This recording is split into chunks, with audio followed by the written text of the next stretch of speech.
नमस्कार प्रिय दर्शकों। हाजिर हूँ आज विवाह से संबंधित कुछ ज्योतिषी उपायों को लेकर। जिस भी जातक या जातिका के आपके लड़के का या आपकी शादी, आपकी लड़की की शादी हो ही नहीं रही है अथवा बहुत समय हो गया, उम्र भी काफी अब समय पार कर चुकी है, फिर भी विवाह नहीं हो रहा है, तो उनकी सबसे पहले देखिए जन्म पत्रिका दिखलाइए। जन्म पत्रिका में कुछ ऐसे योग बनते हैं जो कि विवाह को बहुत ही देरी से कराते हैं। और मैंने अपने कई सारी वीडियोज में बताया है कि वह कौन-कौन से योग हैं तथा कौन-कौन से ग्रह हैं जो कि सप्तम भाव में बैठे अथवा सप्तम भाव में दृष्टि डाले तो जातक का विवाह देरी से कराते हैं। दर्शकों, यदि ऐसा कोई योग बना है तो आप उस योग की शांति कराइए सबसे पहले। और यदि ऐसा कोई योग नहीं है तब आप जो है जो आज मैं उपाय बतलाने वाला हूँ उन उपायों को कीजिए। कहीं पर भी किसी भी प्रकार से अड़चन आ रही हो आपके विवाह में ग्रहों के द्वारा, नक्षत्रों के द्वारा, तो वह अवश्य दूर होगी। दर्शकों, कौन-कौन से उपाय हैं, आइए उस उपायों को आपको बताया जाए।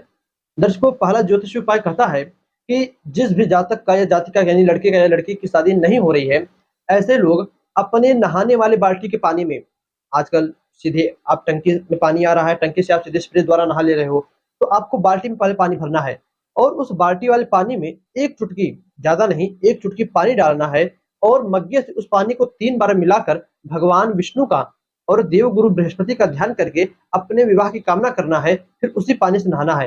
फिर उसके बाद आप चाहे उसमें कितना भी पानी ऐड करो, कितना भी पानी डालो, उससे कोई मतलब नहीं, उसी पानी से आपको नहाना है। इससे आपके विवाह का जो संभावना रहती है, वो बहुत जल्द बनती है। दर्शकों, इसी प्रकार जो दूसरा उपाय है, वह है कि आपको अपने पास कोई ना कोई पीली चीज़ अवश्य रखनी है।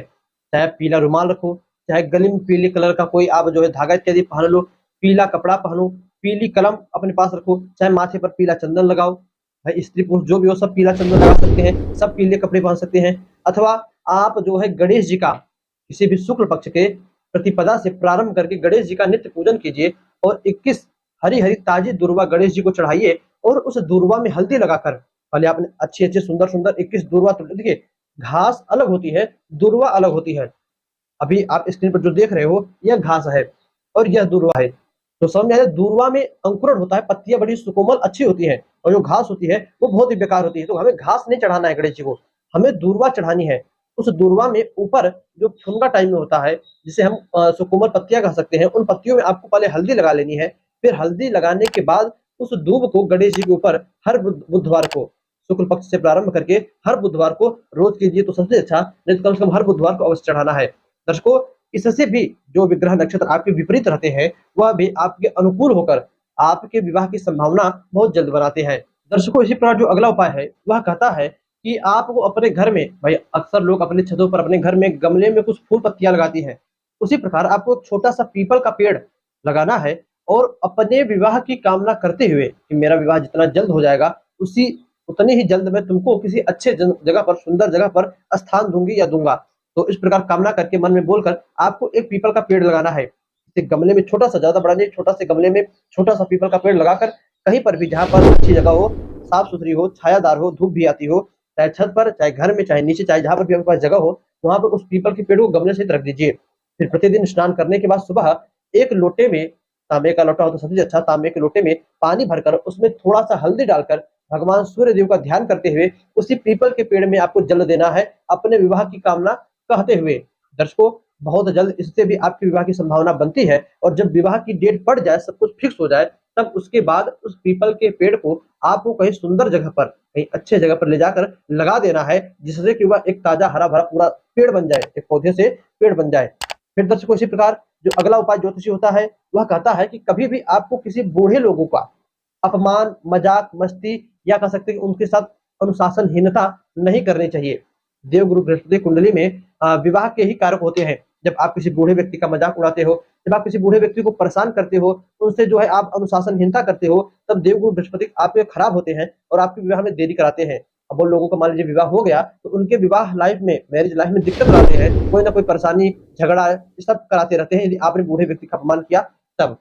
दर्शकों, इसी प्रकार अगला सूत्र कहता है कि आपको हर गुरुवार के दिन, यदि आपका विवाह में देरी हो रहा हो, तो हर गुरुवार के दिन आपको गाय को एक हल्दी से बनी हुई आप आटा सानिए, उसमें हल्दी मिलाइए, जो चना होता है, चने को पीस कर उसका आटा बनाकर उसको मिलाकर, 3 चीज़ें मिलाकर उसकी रोटी बनाकर गाय को खिलानी चाहिए। पुनः नोट कीजिए, आटा, चने का आटा, उस एक तो गेहूँ का आटा हो गया, दूसरा चने का और तीसरा हल्दी। सब मिलाकर पानी डालकर आटे को सान कर गूँथ लीजिए। उसके बाद उससे रोटी बनाकर 1-2 जितनी भी थोड़ा-सा आटा सानिए, जितनी भी रोटी बन जाए, उन रोटियों को गाय को खिला दीजिए। 1, 2, 3, 4 जितनी भी बन जाए, उस रोटी को गाय को खिलाइए। इससे भी देवगुरु बृहस्पति तथा शुक्र दोनों ग्रह कुंडली में मजबूत होते हैं और आपके विवाह की संभावना जल्द बनाते हैं। दर्शकों, इसी प्रकार आप भगवती दुर्गा की भी आराधना कर सकते हो।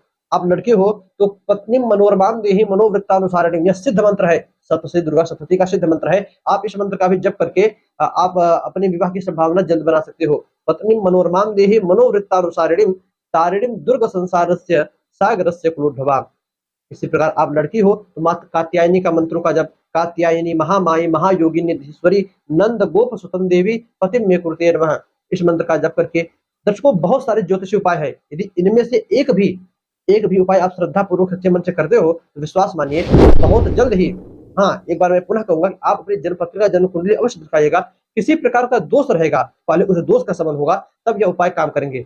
दर्शकों, बस आज इतना ही। उम्मीद करता हूँ आपको सारी बातें, सारी चीजें समझ में आई होंगी और आप अपने विवाह के लिए इन उपायों में से कोई एक उपाय अवश्य करेंगे। तो कौन सा उपाय आप करने वाले हो कमेंट में अवश्य बताइएगा, तथा आपने कोई उपाय करके अपने विवाह को किया है तो वह उपाय आपको कितना सही अच्छा प्रतिशत रिजल्ट दिया है, उपाय कमेंट में अवश्य लिखिएगा। दर्शकों, बस आज के इतना ही। इजाजत दीजिए, मैं पुनः आपसे मुलाकात होगी किसी नए वीडियो में नए टॉपिक के साथ। तब तक के लिए नमस्कार।